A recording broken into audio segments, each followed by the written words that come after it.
దేశంలోనే మొట్టమొదటిసారిగా మన రాష్ట్రంలో పేదింటి కళను సాకారం చేయాలనే ఆలోచనతోనే దాదాపు 22,500 కోట్ల రూపాయలతోనే 4,50,000 ఇందిరమ్మ ఇల్లు నిర్మాణం జరుగుతున్నది.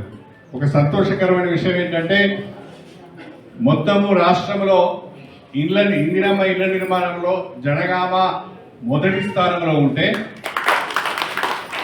93% గ్రౌండింగ్ తోని స్టేషన్ కన్పూర్ నియోజకవర్గం ప్రథమ స్థానంలో ఉంది అని చెప్పి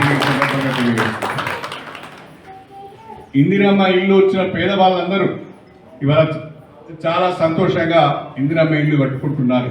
ఇది కాకుండా మళ్ళీ మనకు మార్చిలో బడ్జెట్ ఉంటుంది, ఏప్రిల్లో మళ్ళీ మన నియోజకవర్గానికి ఒక 3,500 ఇందిరమ్మ ఇల్లు రాబోతున్నాయి. ఇవన్నీ కూడా ఇల్లు లేని నిరుపేదలు ఎవరైతున్నారో పేదవాళ్ళు ఎవరైతున్నారో వాళ్ళకు మళ్ళా మనం ఇందిరమ్మ ఇల్లు రెండో విడత మంజూరు చేసుకునే అవకాశం ఉంది అని చెప్పి నేను ఈ సందర్భంగా తెలియజేస్తున్నాను. అది కాకుండా ప్రత్యేకంగా మన ముఖ్యమంత్రి గారికి ధన్యవాదాలు చెప్పుకోవాలి. స్టేషన్ కన్పూర్ నియోజకవర్గం పైన ఉన్న ప్రత్యేకమైన ప్రేమతో ఇప్పటి వరకు దాదాపుగా 1,400 కోట్ల పైచిలుకు నిధులు మన నియోజకవర్గానికి ఇచ్చారు. మొన్న ఎవరో జనగామలో